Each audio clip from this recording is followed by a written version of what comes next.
Welcome to the Women in Vinyl podcast with Jen DiEugenio, founder of Women in Vinyl and contributor Robin Raymond. This podcast facilitates conversations with those working in the vinyl record industry to educate, demystify, and diversify the vinyl community.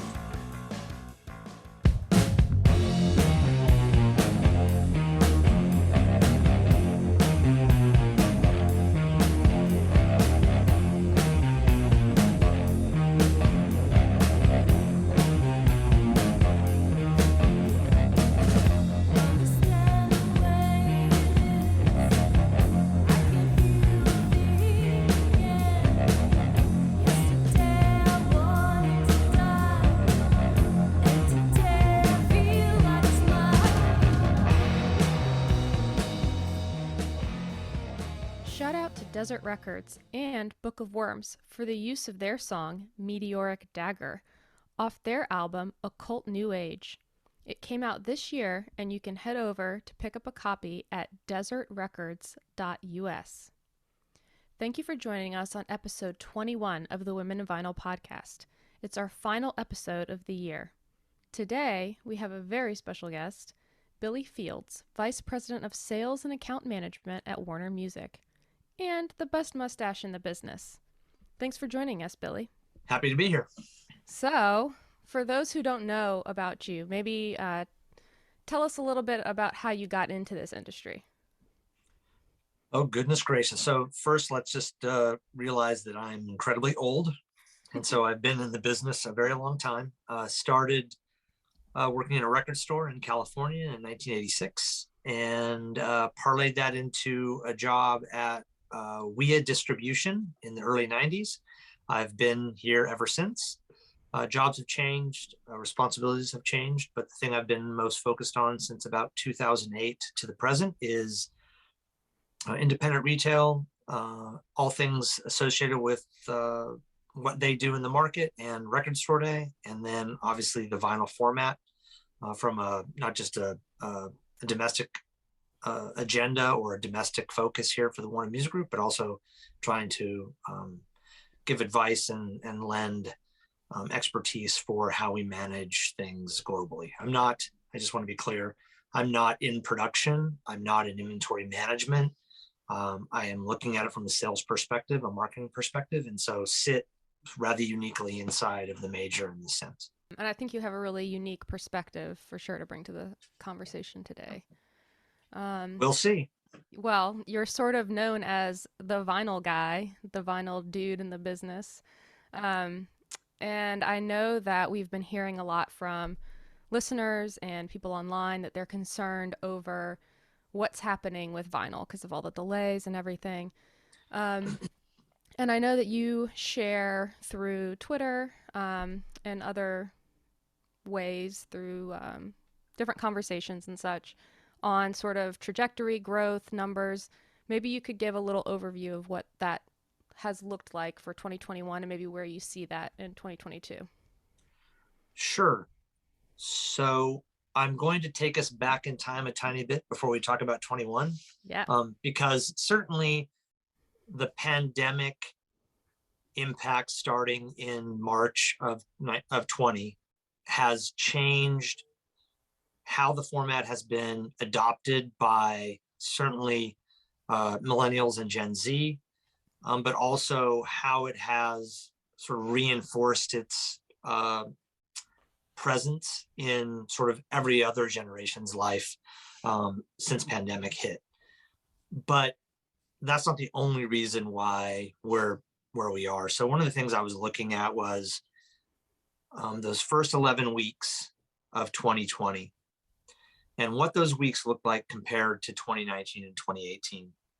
Because on the 12th week of Q1 of 20 is when everything was shut down. So we had this idea that, oh, the vinyl business didn't take off until we all came back from the lockdown, and then it just blew up and no one knows how to manage it. And where's my records? And I'm pissed off about everything.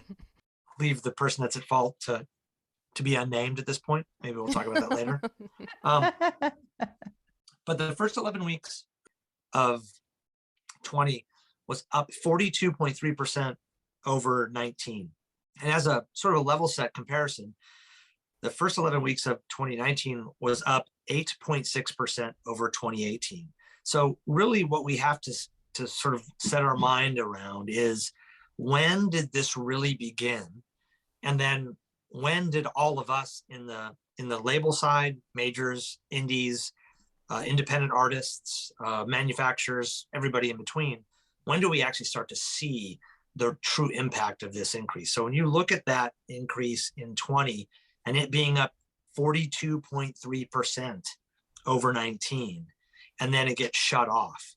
Wow. That's really when we start to see the adoption of the format, the growth of the format, turntable sales continuing to go year after year around the holiday season. But really that first little bit of Q1 of 20 was essentially, if we want to look at it in a positive way, the talisman of what was to come, or the negative way, it was the canary in the coal mine. After we shut down, after the business slowed down. And what's interesting is the way it slowed down. So during the pandemic, everything being closed, lots of people scrambling to get online, then you start to see the business bounce back right as it opens back up. And all of a sudden you're looking at a market that's up 25, 30%. And the whole year ended up being up, I believe, 47% for the whole year. 46.2%. So essentially you started the year of 2020 at basically how it ended up. Huh. So what would that year have really been had you not had 12 weeks of the market being shut down, of not having record store displaced and turned into 3 drops? Right.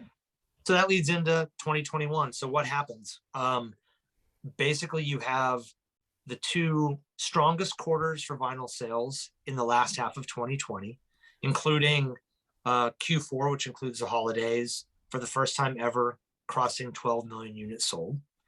And all of that momentum just flowed right into 21. Right. So even with unprecedented delays in every aspect of making a record, 2021 is going to end the year up probably at 62% up. Maybe it's 60% over last year. But right now we're running at 64.5% up over last year. Our weekly average is almost 730,000 records a week. And I just want to throw in one little bit of information, which for first-time listeners might find this interesting. In 2007 and 2008, which is basically the nadir of the vinyl business as we know it in the modern age, in the entire year of 2007, the US market sold 994,000 records. So everybody think about that. In 2007, the entire market sold less than 1 million records. And this year will sell probably 42 to 44 million records. Wow. And for the people that are just like getting hip to all the numbers too, Billy, this is just new record. This That's is correct. a new product. This has nothing to do with anybody digging in the used bins. That has nothing to do with like specialty lathe cuts. It has nothing to do with Discogs market. So like, think about that, everybody. Marinate in that little number situation there. Yeah, no, it's a really good point, because we're in the business of making new. And that's the business I'm in. I don't run a record store that's a used record store. I'm looking at, how do we maximize this? How do we balance ourselves out? How do we just get everywhere we possibly can? The used business, I think conservatively, is probably a 7 to 10 unit growth over new. So for every one you sell new, you're probably selling 7 to 10 used units, right? So it's obviously an enormous market.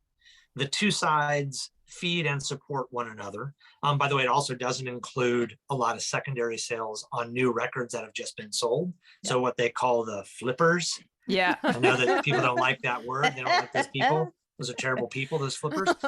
But they're out there to finding opportunity, and they're being great capitalists doing so. And that's kind of where we're all at, really. I feel like the only reason that I don't like the word flipper is because it has like a connotation that they do something to improve the thing, like a house flipper. You know what I mean?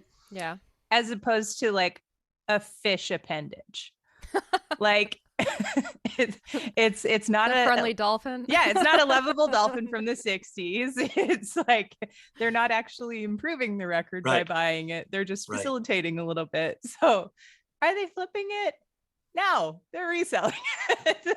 I feel like they're more like scalpers, is what you're saying. There we go. Yeah, there we go. Yeah. Okay. Sure. I can go with that. We can dig it at this point. Yeah. Sure. Yeah. We're not name calling. We're not pointing fingers. We're just no.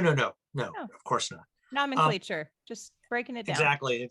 And the other thing that I think is interesting, just to touch on, although I'm not sure how brief this will be, but one of the things that I haven't really done a whole lot of until this year is look at what sort of the value of that whole US market is in dollars. Mm-hmm. We can look at the units, and the way the market operates, it's based on units. So even streaming equivalents and video views, it all breaks down to an equivalent aspect of units. But when you look at the physical business, and let's just focus on LPs, like this year, having sold 34 million records to date, if you assign an average retail price of $25, we're at $855 million in the US market. Mm-hmm. So, wow, is that a small amount of money? No, it's not actually. That's a real thing. Yeah. It's not 994,000 records sold in a year. It's a tremendous amount of revenue. And I've mentioned this in making vinyl conferences that we've all been attended in the past. How many people are employed around the vinyl production chain to drive all of this revenue at retail? And I think that that's one of the I don't want to like put too much into this because it would be really silly, because it's with all the shit going on in the world, like making records is still just making records. But how many livelihoods have we maintained, and how many livelihoods have we seen grow into real business concerns and become establishments in their communities, and put their kids through college and paid a mortgage on their house. And I get a little too whimsical about it, but I think at times it's really an amazing thing that we took this little format that everyone told us was dead, with a lot of people and a lot of effort and a lot of work in all sorts of places. And now, 14, 15 years later, we're talking about it's going to be $1 billion business this year in the US. Yeah. Our house is bought by vinyl. Yeah, exactly. Built by vinyl. There's our next shirt. Yes. But I think that's one of the things that we always try and illuminate every single time, especially when we're talking about delays and whatever. But that with one record, there's so many hands that touch it. Yeah. So for somebody to just be like, well, where's my record? I need it immediately. But also like, why is this so expensive? It's like, okay, listen, in order for you to get that thing, there's probably 20 people conservatively that need to have some sort of actual physical interaction with that product, band notwithstanding even. But like, we do downplay the music business and record business specifically in these crazy times.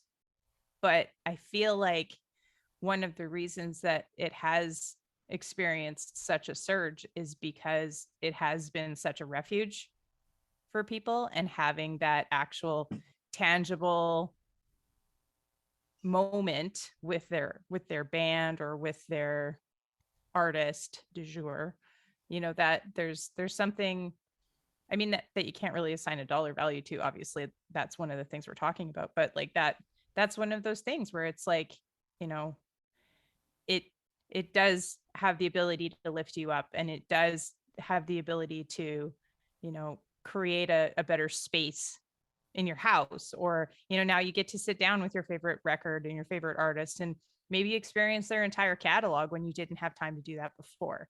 And, it's, I feel like, yeah, we're like, oh, well, it's not rocket science, but it is a lot of science. You're doing a lot of hard maths that I can't put my brain around, and I'm doing weird physics. We're all doing some sort of crazy science.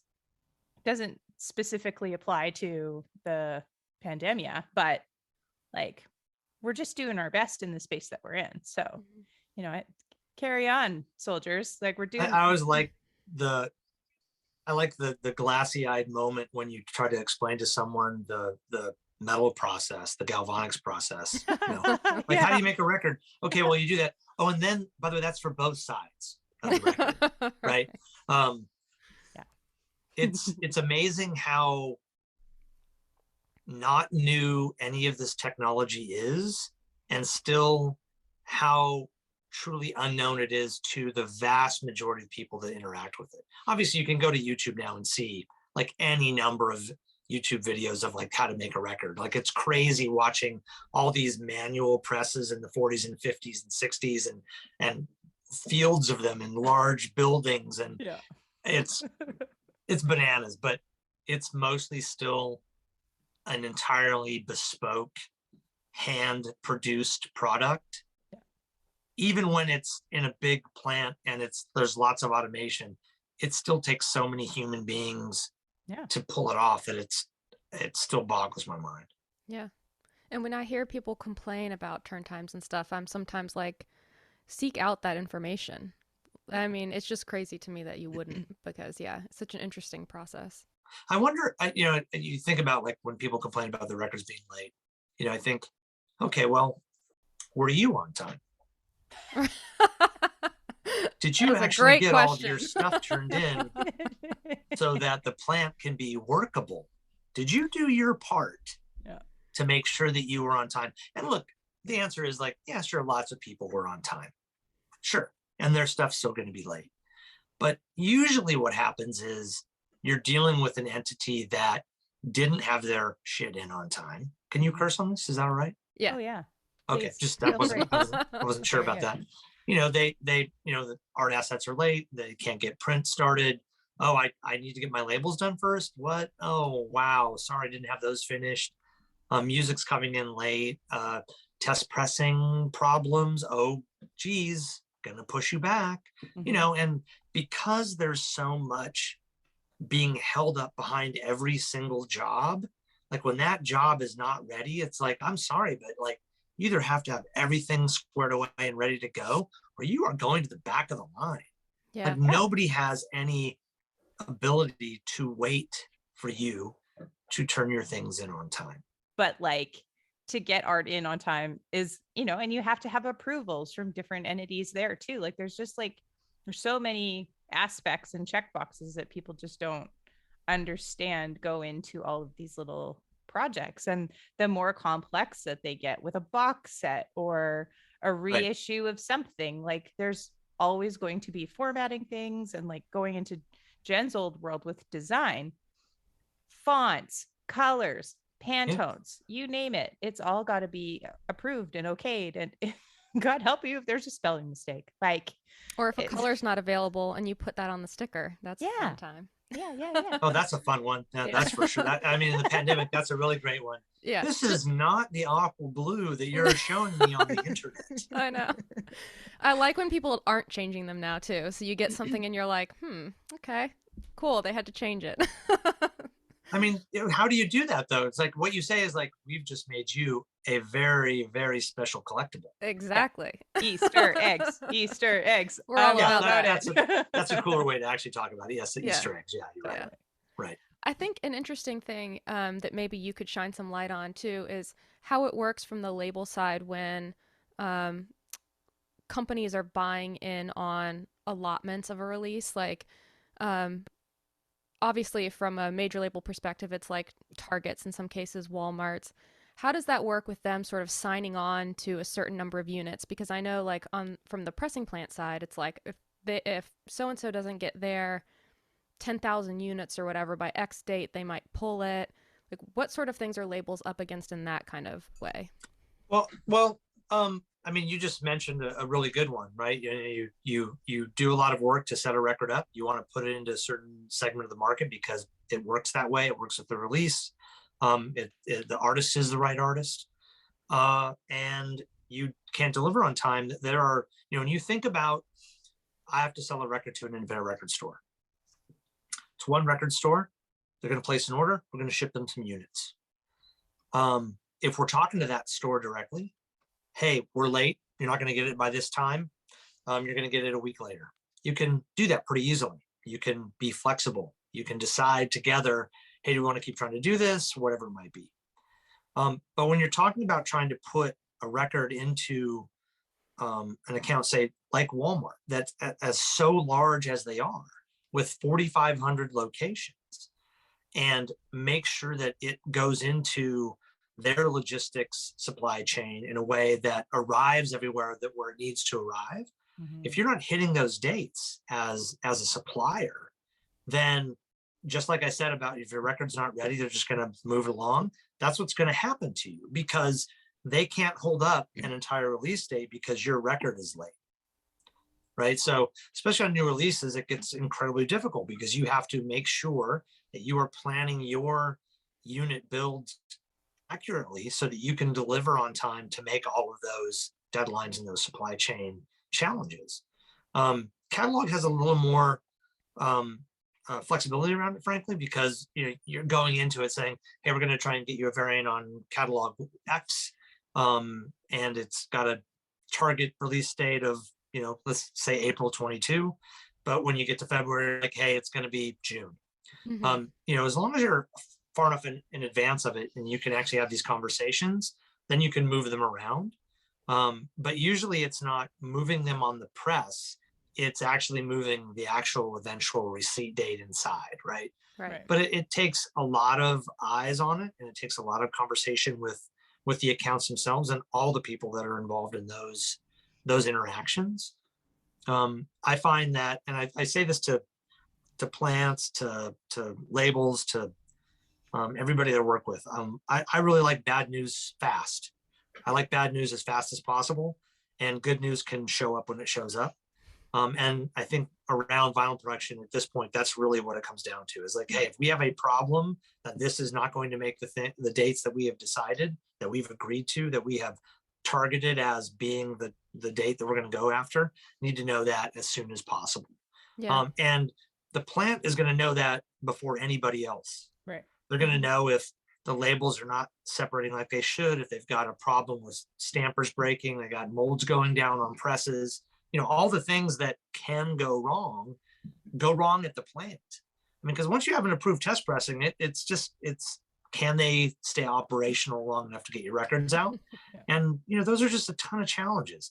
I mean, I don't think anybody really understands fucking boilers and heat and cool water towers and cooling racks and like supply belts and movements and shrink wrap. And it's like, man, these people have and they're mad that a record's $20 or $25. Like, these records should all be like $100. Yeah. Like, but I also say the same thing about, like, how can my raspberries be $5.99? Like, this doesn't make any sense. Yeah. Anyway.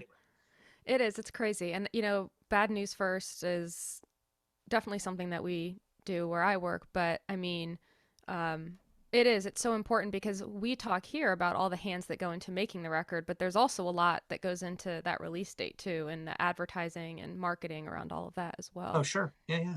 Well, you have a whole apparatus lined up to try and, like, let's make sure everyone knows this is the date, It's like, right. Oh, we're not going to make that date. Fuck, what do we do? Now what happens? Well, I mean, it's... And Billy, maybe you can expand on that a little bit. Can you talk about how those conversations have changed from like 2018, 2019, when you're like, here's the release date and all of these things are going to come out together. Yeah. And now we're like, oh, here's when the streaming date is, here's when your potential vinyl date is, and what that conversation looks like with artists and management, and like what the reception is like and how those conversations are like working? I'll be honest, that's one part that I only have a very tiny bit of experience in, is in getting engaged in a conversation about what happened around a record with a manager or with a marketing team and a manager. Most of my conversations typically happen with the label commercial teams and the label marketing folks. That's usually where I kind of come into it. Yeah.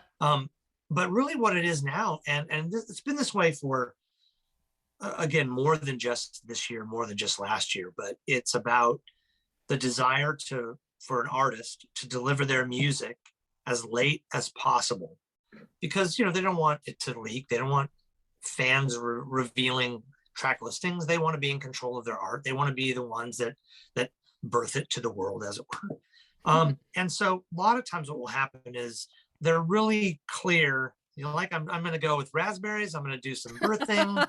We've got scalpers. I think going into it now, they know ahead of time, like, hey, here's what our timelines look like. Here's how we want to actually look at all of the formats that we want to release. And can we do them together? Or is it better for us to actually go hard with streaming because you've got this track that's blowing up, and then we'll announce at the same time, and the physical goods will be coming out at a later date. And I think that falls everywhere in between the strategy that they have from the beginning on purpose to, wow, this fell apart and we couldn't make it happen, to, frankly, we had an example of a release this year where getting a finished goods sample, we found out that all the disc art was misprinted. So we had to actually go back, remanufacture, repackage. We had to move the date. That's what happens with physical goods. We have built the system in the US over the last couple decades that's all about just in time. And that's part of the problem with what we're going through now. In all reality, it's because we build a system that's all about just carrying enough inventory to get you through where you get more inventory. And now that spigot has been turned off entirely. Yeah, so we have to rethink, what do you do? What do your POs look like? What do you try to plan them out for, to be able to reach budgets and sales goals and number one records? It's it's a challenge. Yeah, I'll say from my perspective, all of the changes that I've had to tell people, be it bad news, whatever, everybody has been extremely understanding, whereas in the past that was much different. Now it's I think when it's one price increase, then another price increase, or another PVC delay, and now we can't get this PVC, it just comes to the point, like, I don't want to say people are beaten down, but in a way it's sort of like, we're all in this together. There's nothing that anyone can do. And so everybody's just sort of like, okay, this it is. It's interesting you say that, because I think the one thing that we can all do is just have a little bit of empathy and, like, think about not just ourselves. Yeah. To be honest. I mean, and I know that in a way that is like entirely idealistic and almost silly. But that's the one thing we can do, because there is so much of this that's beyond our ability to manage. And the one thing you can manage is how you react to the situation that you've been presented with. I think it also helps to have this total, like, outside problem, like the alien invasion that's coming. Like, hey, pandemic. It's just like, this is all because of this thing that what do you want me to do? Like, I can't make anything happen magically anymore. Sorry. There isn't some big smog, like PVC dragon, just like standing over top of a big pile of pellets being like, no, these are mine. Right. That'd be cool though. Someone should work up that animation for when you guys do this live on video going forward. Yeah. One thing I think we should definitely discuss is Adele, or just a release of that magnitude. Because I know that's got all kinds of people up in arms. But I think like it would be interesting to maybe just talk from your perspective on how large releases like that sort of happen, I guess. Right. Well, I mean, what I've tried to talk about when I've had this conversation with other people is, you look at what the global supply of raw vinyl units is today, and For clarification, a raw vinyl unit is a single unit of vinyl. If a 2LP has two of those in it, it takes two to make that finished good that you sell for revenue, right? So when you break it down, you look at the global ability to make raw vinyl units, we're somewhere in the 160 to 175 to 180 million range. It's somewhere in there. I can't nail it specifically. I mean, every day it feels like someone else is up with a couple more presses, and that adds to the number. But if we just said 170 million records, just as a, let's just try and agree that that's roughly what the global ability to produce records is. In what kind of a time frame? Like a week, a month, a year? That's per year. That's per year. Mm-hmm. And the thing is that this doesn't count anybody that's only making a bunch of counterfeit bootleg goods. This doesn't count plants that might be in Russia and or China that are not really being used for the new vinyl market globally. I'm talking about the capacity that like established artists, labels, and distributors are using to produce records. So then let's look at Adele as an example. Like I think the press talked about 500,000 units were produced for release for the globe. By the way, that's not just the US, it's for everywhere, right? Yeah. So that's 1 million units. Okay, just do the math. It's like, it's nothing. It doesn't impact anything. When you're looking at 1 million compared to 170 million, like you're not doing anything other than you're displacing your own business. And that's what we all have to do as at least majors. And I'll speak from like that major standpoint, right? Like we have agreements, we have arrangements, we have relationships with established plants around the world that we've had for decades. Yeah. And in those agreements, we're getting out a certain number of units a week. And when we have a new release of any size, we have to go to those places and say, I need you to push this catalog backwards because we want to put new releases in front. So, for Adele, the company that owns the Adele record has to look at where they're making records and find the ability to make that many in a short amount of time. And where do they have to push back in order to make that street date? Yeah. And that simplifies it greatly. But in the end, that's you're displacing your own world when you're doing that. You're not going in and going to a small plant in America, say Kendrick Core Vinyl, and saying, hey guys, all those great punk rock records you're pressing, get them all off the press. We want you to do Adele. Like, they're not going to do that. Yeah. They're going to honor the commitments they have with the artists they work with and labels they work with. They're going to continue to make records. And that's the way basically the world works, right? You have an agreement, you agree to something, you execute on that agreement, and then you move on to the next project. Yeah. And it's interesting that for some reason, the market decided to like focus on Adele. And so I did this thing where I went back and looked at Taylor Swift because she has 5 records in the top of the charts all out this year. And I looked at the debuts, 5 records, 3 of them are 2 LP sets. 1 of 3 is a 3 LP set and 1 is a 4 LP set. So just based on what she sold released to date, what she sold released to date on all of those records, it's 1.6 million units of raw vinyl. So let's pretend that she has to have enough that's still in the market on top of what she's sold. So let's just say conservatively, her 5 records were 2 million raw units of vinyl. So double the impact of Adele. And if you even combine both of them together, it's still like 0.015% of the global supply chain produced in a year. So what I've said on Twitter a couple times is basically like, whoever's out there saying that this is a problem, you don't know what the fuck you're talking about. Shut up. Let's move on and try to solve the real problem, which is, hey, how can we get people to take a vaccine so we don't have to be stuck in this pandemic for the next fucking decade? Exactly. But that now I've just revealed, some political aspect of myself. And now this whole podcast is just going to shit. You're fine. We've got you. Yeah. But I mean, that going back to talking about, and that when you're talking about the agreement with the label and the pressing plant, we're talking about capacity, and Jen and I have talked about this kind of this aspect before.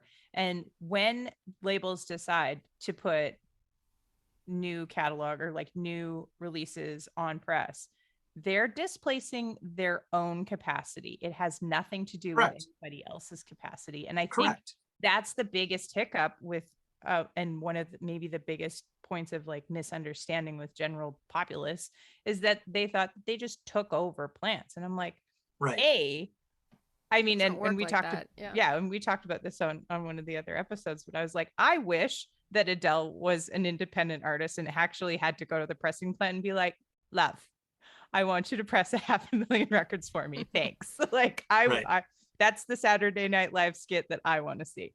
But that's not her, that's Sony. And like, that's the thing that people just like didn't understand. And I was like, I mean, I get your clickbait.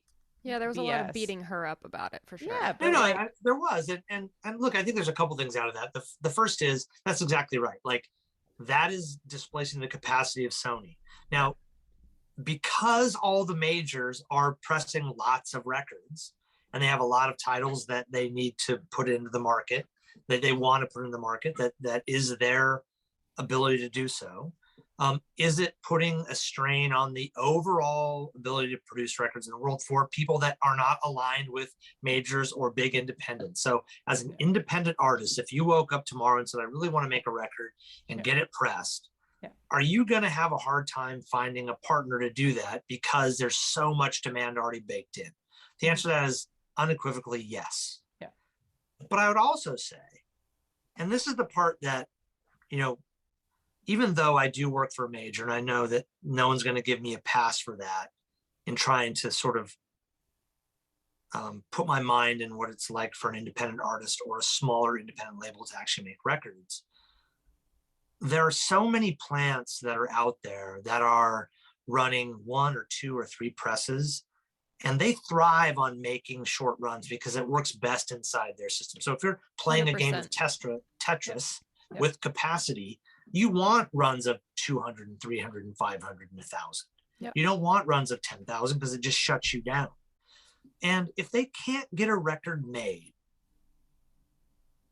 is it because they just don't know where to go? They don't have someone they can go to and say, give me 20 plants that are small enough to where I could get in quickly, or give me 10 plants in the US and 5 in Europe that I could talk to about getting something turned. Because I have to tell you, like, every single day it feels I'm getting an email internally at my company that says, hey, this guy reached out to us and they said they can get us records in 6 to 8 weeks. And it's just like, motherfuckers. Like, I'm sorry, but that's bullshit. Like, if you're saying that, it means that you're not pressing anything else. Why would I want to be somewhere that isn't pressing a record? Or literally you are so small at this point that you're trying to ramp up your business and get someone else to come in so you can say, hey, I've got a job with Atlantic Records, or I've got a job with Sony, or I've got a job with Interscope. Right. And that's a tough place to be in if you don't have the heft of a big company, or even like a Beggars Group or an ATO, or somebody who's out there making lots of records all the time. So they have these relationships already with plants and have had for literally, again, decades. Right. You know, it's a super personal relationship. I mean, I know that's so strange. Like, you think like we're all stuck in our homes and no one talks to each other, but making records is all about how well you get along with people and what you can work with them to achieve. And when you can be flexible and say, I get it, you got something that's more important, give that to me next week. I mean, that like makes all the difference. And I don't know how many people know how to do that in this world because it's super small. And, you know, the assholes rise to the top very quickly and no one wants to work with them. So, you know, you better figure out how to treat people well and communicate and share ideas. You know, you hear this all the time, by the way, like plants talk to each other all the time and try to help each other out with problems. Like, it's a real all hands in the middle thing. Like, let's try and do this as well as we can and not like stomp on each other's necks.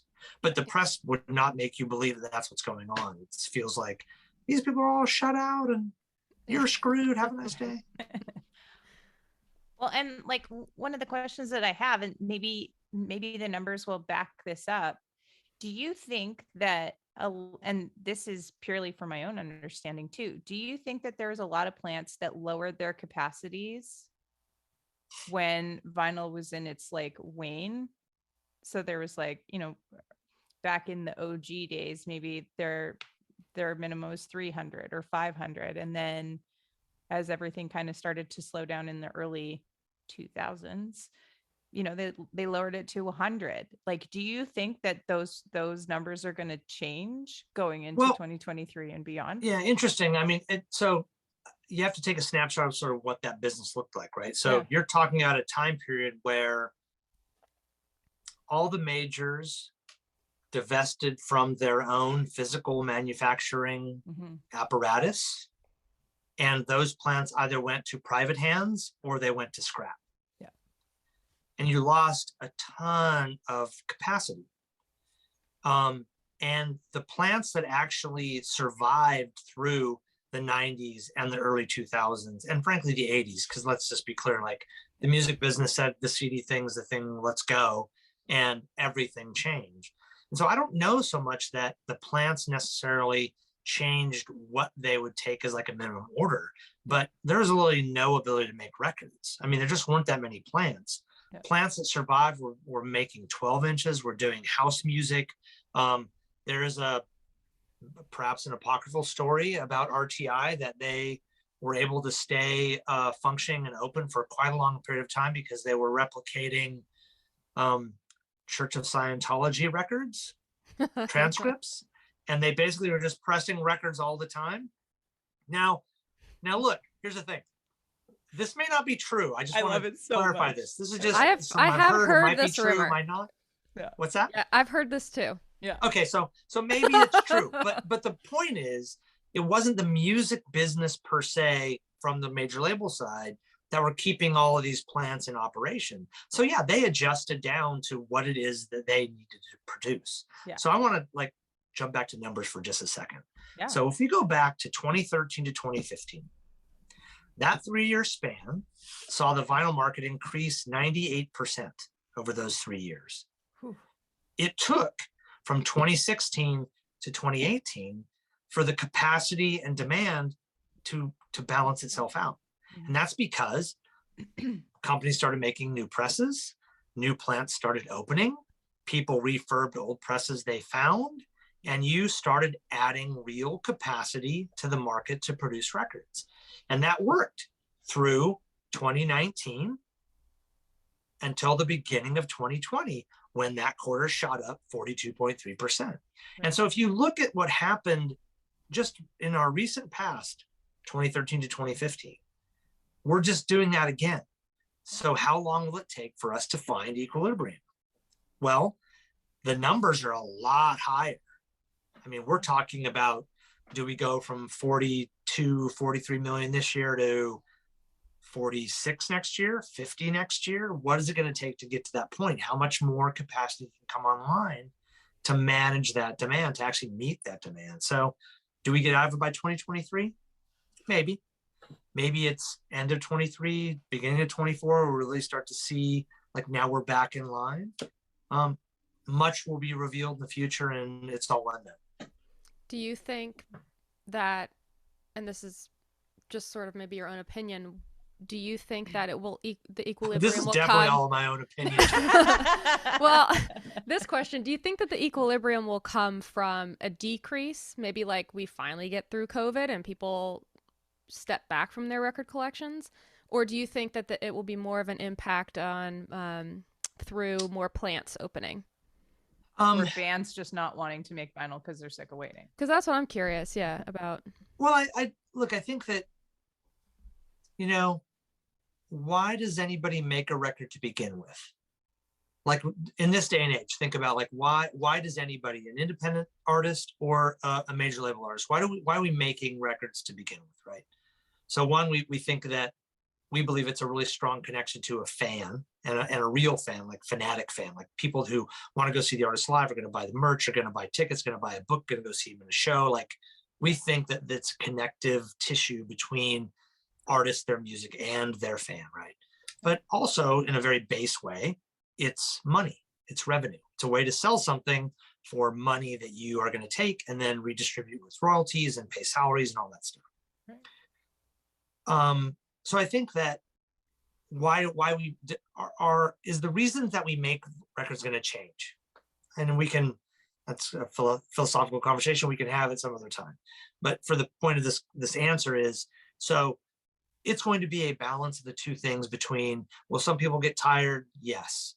Are they getting tired because it takes so long? Or are they getting tired because they need to make money and they got to figure out another way to do it? Right. So there's this real immediacy of, how do I continue to support myself on the road if I can't make records like I used to do? They're gonna supplant that with something else. And perhaps that becomes the thing that replaces it long term, or perhaps it just replaces it until they can actually get back on press and get records back in their hands again. Mm-hmm. And I think that the capacity will be added. It's going to take time to see it actually come through, because Jen, you work at a pressing plant.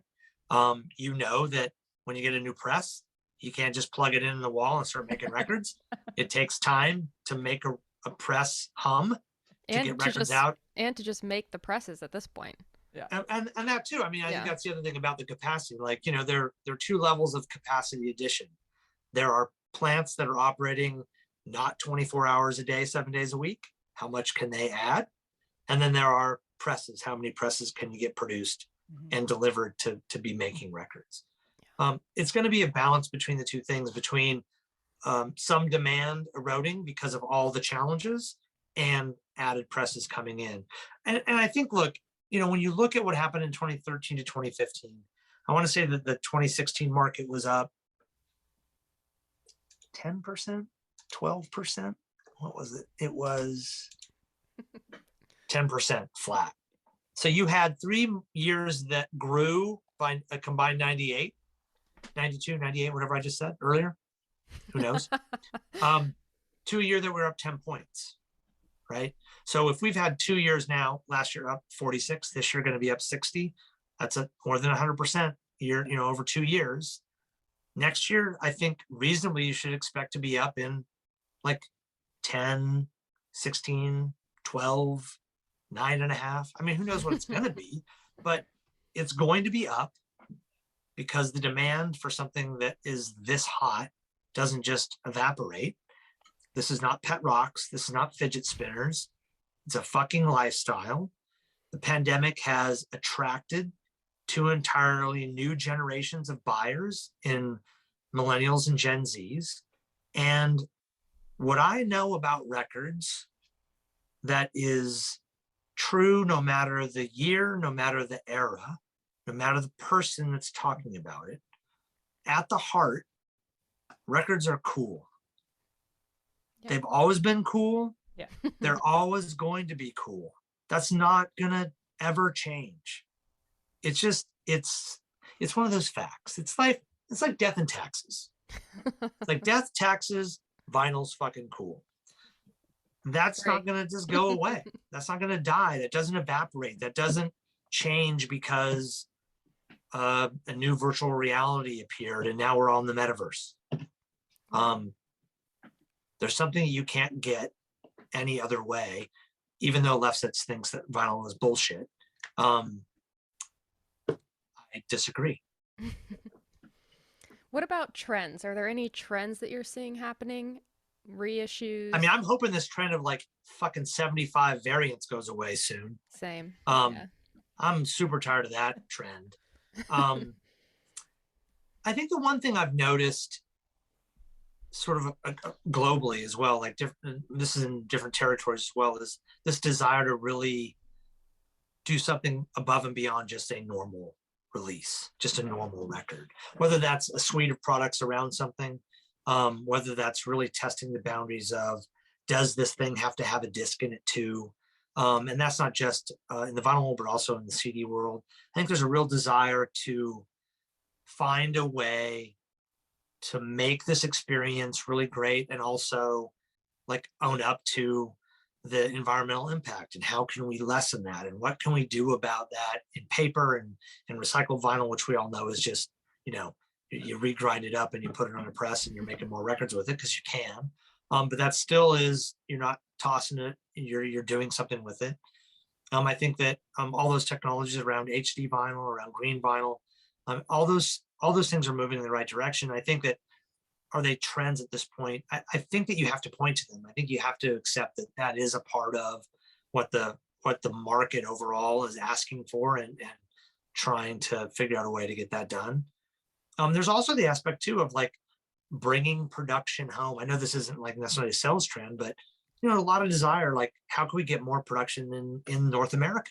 Mhm. What companies can open their doors and expand their ability to make records in the US, so that we're not working on moving heavy containers of vinyl over the oceans, because that's where most of the capacity remained when we got into the dark ages of making records. Yeah.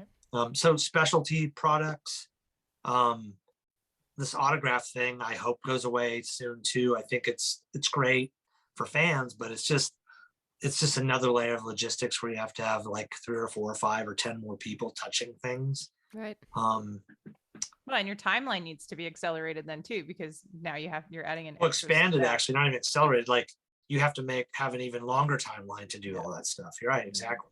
But your art has to be delivered before, so that you can get it Right. backwards into the place to get the person to sign it. Yeah. And then you Right. hope that they're all together in one room so that they can all sign it. Because Right. otherwise, Right. you're shipping it to Billy's house, and then you got to grab them all and then take them to Jen's Right. house. And then Right. And like half of Billy's were smudged because you didn't know how to actually set them out to dry right. So now what do you do? Yeah. Exactly. I'm glad I don't have to do that, because I would make that mistake probably multiple times. What's your favorite part of your job? Honestly, this kind of stuff, talking about records. Yeah. I'm fascinated by it. I love it. It's weirdly rewarding in ways that your job shouldn't be. A great example, I got contacted end of last week. Hey, do you have this in the office? We have an artist coming in and we really like to give this artist some records. And knowing that you can put some things together, grab something off your shelf that maybe you thought you're going to keep, and like, this is better served by putting this in someone else's hands. Yeah. And making sure that happened. I had this really weird thing happen. I'm going to share a personal aspect of my life that I don't normally do to all of you strangers. But there's this great record that I'm going to see if I can find real quick. Hopefully I can. I can. Look at that. So I'm going to show it to you on video. But this is the record. Exactly. So this is the record. And it is Emmanuel K. Rahim and the Khaliqs, Total Submission on Cobblestone, released in '72 on Buddha. All the copies you find have a cutout mark. No one cared about this record when it came out. Yeah. And not a lot of people know about it because it's just not a record that made its way to Light in the Attic, as an example. Like they haven't been able to shine a light on it. Anyway, I found this record at a record store locally where I live a few years ago. Loved it. Wanted to find a better copy, found a better copy. So I had 2 copies. And I got this email in Discogs from a guy in Turkey. And he said, really interested in this record. Would you mind burning this record, like converting this to MP3s? Because I'd really like to hear it. Huh. And I was like, well, I can't do that because I have just normal turntables that don't do Bluetooth and don't convert my records to files. So I'll just mail it to you. And his reaction was like literally, I gave him $1 million. I love that. I built him a new house and I gave him a brand new car, and now he's set. Now it hasn't arrived yet because UPS keeps on delaying the timeline. Yeah. But at the heart of that is what I love about my job. I get to talk to people about music, about records, and hopefully in some very small and maybe insignificant ways, change the trajectory of their lives by putting a song in their ears. Yeah. And that's the whole fucking point. as far as I'm concerned. So I'm super lucky. I get to do this. I still can't believe it every day that I get paid to do this kind of shit.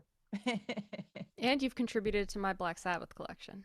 So thank You you know, for that. I have done that. And that was a pretty good contribution, by the way. That is a nice one, yes. That was not bad. That was not bad. Yeah, for sure.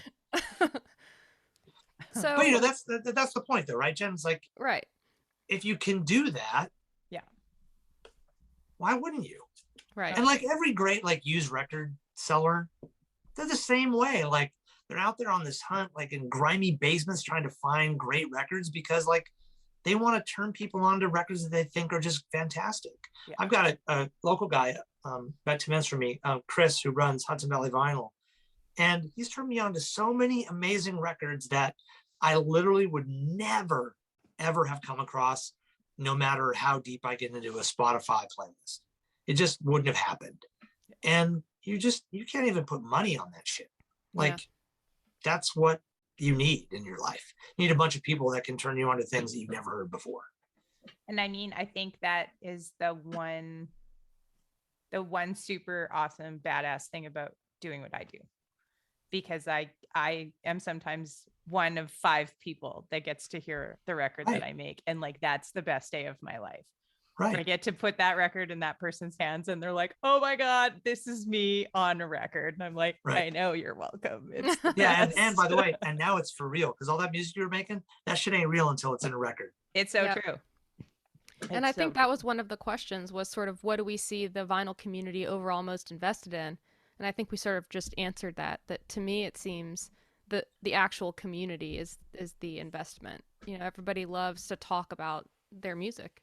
Yeah. Look, I think that, you know, we're always looking for our tribe, and our tribe changes. Our tribe is not static. And hopefully your own individual contribution is flexible enough to where you can really like open up the doors to the widest possible reach, you know? And that's not to say that there aren't like total assholes in the business and all they care about is flipping a record. No, scalping a record. Or that, you know, it's just a side hustle they do because it's easy money and they can sell a bunch of records to rubes who know any better. Like, I'm not pretending that everybody's altruistic in the world because that ain't how humans work. But I think that the best part of the community is like when you trip across a podcast or someone doing a live stream or walk into a record store and you immediately have a rapport with a stranger that you have no earthly business having rapport with, is the heart of what being a part of the community is about. Yeah, I love that. And that's why I'm on Instagram so much, is because I've met so many people all over the world that love this so much, and that I can post all kinds of things, like different genres, different things, and they stick with you. They talk about it, they check them out. And bands too. I think it really, you know, I get to talk to people that are in some of my favorite bands because that connection is just there for the music, which is really cool. Totally. One of my favorite things is like, oh my God, Herbie Hancock official liked that post. Right. You know, it's like, that can't be Herbie, I know, but still, like, that's really fucking cool. Wow. Somebody's on you the still other get end that of it. whole fanboy, fangirl thing. Like, it's great when you make that connection. It's awesome. Well, Robin, it's time for our question. Oh, yeah. My favorite question. That I didn't prep you for. A sneaky question. Okay. So, Billy, if you could create a 7-inch record of your very, very own, anything on the A side, anything on the B side, what would your custom Billy Fields 7-inch record be? Crazy, right?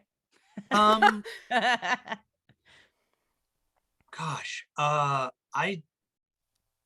I don't know that I can even answer this because the first thing that came to mind was like something off of Let It Bleed and something off of Nothing Shocking. Okay. But I don't know what tracks they would be. That's a good start. Like that's maybe it, but again, like that's so incredibly lame compared to like, oh, I want to do this fucking great record that's on a, you know, John Coltrane record, or or a Curtis Amy record, or I don't know, like, It's a hard question. I don't know It if is a that, hard question. I mean, it almost feels like everything else the- I've said up to this point is now like, you can just throw it away because it's all stupid. no, I mean, like at the end of the day, I feel like it's, your gut instinct is always the right one. It's just like all killer, no filler, bam, bam, 2 tracks. Yeah, it's a tough question, and that's why we made it like that. And the other thing I'd say too, that, and the reason why it's tough for me is because, like, I could actually name check the Jane's song. Probably Coming Down the Mountain would probably be the song, but I don't know. Like, I know a lot about music, but I can't tell you like the track listing of Let It Bleed. That's Right. Like I would know every song when I hear it. I could sing along to them, Yeah. but I can't name check them. Just like I can't name check the songs on Van Morrison Moondance or Astral Weeks or Miles Davis Sketches of Spain, or I mean, I know all these records because you listen to albums, you mean? Well, yeah, that's probably my problem. I mean, to talk about that for just 1 second, like, the reason why I feel like Let It Bleed is like one of the most perfect records ever produced is the way the track listing runs and how side 1 ends, how side 2 begins, how side 2 ends. It's like, that thing is like chef's kiss. It's so perfect. Yeah. Anyway. Well, thanks so much for your time. I appreciate you having me on, and I look forward to hearing it in the real world. Yes. Oh, yeah. We'll send you the link. Okay. Yeah, we will. All right. Awesome. Great. Thanks, Billy. Bye. See ya. That was the magnanimous Billy Fields. I hope that everybody goes and follows him on Twitter, because he's the best at Twitter, and you can find out all of his incredible maths. And I will link his Twitter in the show notes. It's Billy Says Vinyl, SEZ Vinyl. He's the best. If you've been following along on the Instagram, you have seen Bundle Palooza with all of our crazy sponsors. And you probably have entered because you're a good human and you love this podcast. And we love you for loving this podcast. We love other record labels. They still have a 50% off code in their store for incredible resources. Go to otherrecordlabels.com/store. Code is WIV50 at checkout. You know them, you love them, you want to put all your records in them. Selector, theselector.com. Our favorite record bag. So cozy, so expansive, hand stitched, made with love. Also, Koeppel, made with love. Organize your record collection. You get $10 off your first order of $85 with using the code WOMENINVINYL at checkout. Eargasm wants to protect your ears. High fidelity earplugs. Keep your hearing protected in style. Discount code in their store. Also conveniently, Women in Vinyl. Go to eargasm.com. Glowtronics-store.com. Get yourself a custom slip mat. You already love the Women in Vinyl branded slip mat. Why don't you get one of your own? You can get 15% off in their store until the end of the year. TikTok with the code Women in Vinyl. As always, join in the conversation. Hit us with an email at media@womeninvinyl.com. Check out womeninvinyl.com for all of our past episodes. The store, the job board, the library of resources. You can find out what we're up to. You can check out where all the women-owned record stores are in the US of A. Don't forget to like, subscribe, give us a review on your favorite podcast delivery method. And you can also contribute to our mission at patreon.com/womeninvinyl. You'll find all the B-sides, the deep cuts, the amazing extras, and help us start a not-for-profit to further the demystification, the education, and the infiltration of more women and non-binary identifying humans into the vinyl making space. 2021, that's over. Can you believe that, Jen? Wowee. Thanks for hanging in with us, guys. It's been a really awesome year, the first year of Women in Vinyl, the podcast. Stay tuned for 2022. Check you on the B-side. This episode has been brought to you by Women in Vinyl and Red Spade Records. Thank you for listening. Please remember to subscribe, and you can always contact us directly by visiting www.womeninvinyl.com.